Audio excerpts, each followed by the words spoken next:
almost 1 in 5 American 4-year-olds are now considered to be obese. Staggering rates of obesity. The numbers are frightening.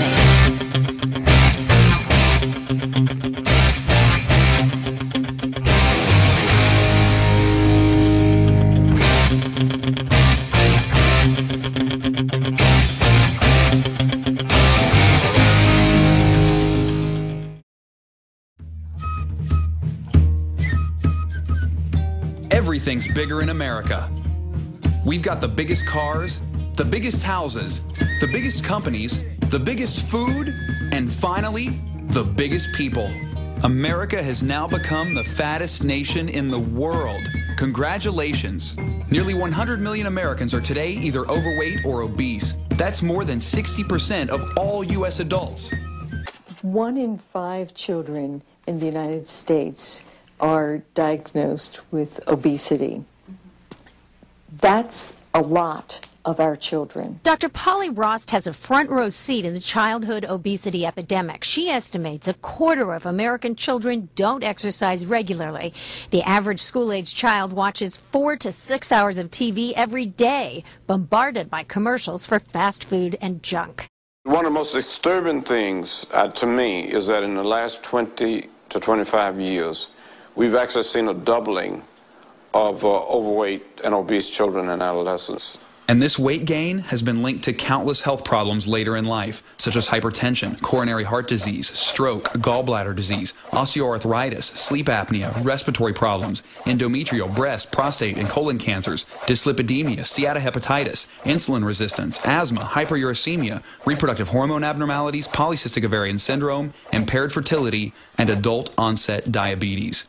In fact, if current trends continue, 1 out of every 3 children born in the year 2000 will develop diabetes in their lifetime. You may wonder if it really matters that you pack on an extra 40 or 50 pounds. It does matter. Obesity affects every organ in the body, and your heart, your most precious muscle, can buckle under the pressure. You now have to pump the blood around to this increasing mass, and every time you walk around, you're going to be using up more energy and your heart is overloaded. But despite this school's success in fighting fat and nationwide attention to the problem of obesity, cheese pizza, most of America's children are still losing the battle of the bulge. But I'm telling you, 9 million children today are overweight or obese, and they, in fact, are deteriorating before your eyes. And I said, there are workforce implications here. We're worried now in the Army, Navy, Air Force, Coast Guard, Marines. Where are we going to get our soldiers and sailors in the future? Where will our firemen and policemen come from, that are first responders that take care of us every day? When I'm telling you, this generation could be the unhealthiest in history, and my epidemiologist had told me at the time, Surgeon General, this could be the first generation of children in the United States that lives less than its parents, unless we do something about this. It just reiterates what we already know, which is there's an obesity epidemic, 9 million kids are overweight. And so, again, this is a study of 70 kids, but they're looking at the arteries of the average age of 13, and their arteries are the age of a 45-year-old. And, you know, here in the world of medicine, there's a saying, you're only as young as your oldest part. So we're talking about 13-year-old kids who look like 45-year-olds on the inside. Right.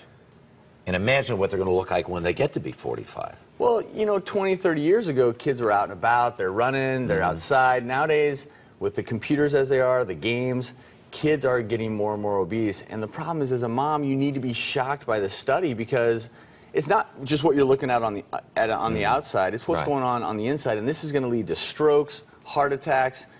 This is probably going to take 5, 10, 15, 20 years off these kids' lives. Right. And this thing talks about arteries, but this becomes, we've seen the epidemic in diabetes among children. Absolutely. And this is a lifelong sentence. Unless you take a proactive role as a parent or as a child and say, I'm not going to live like this, that's a lifetime sentence of huge health problems.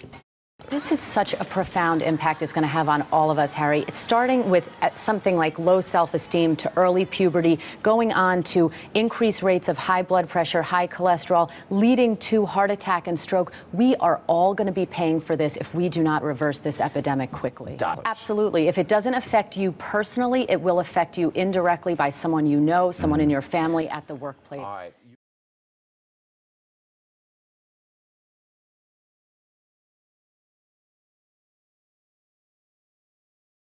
A fresh salad for lunch, a brisk walk in the park after dinner.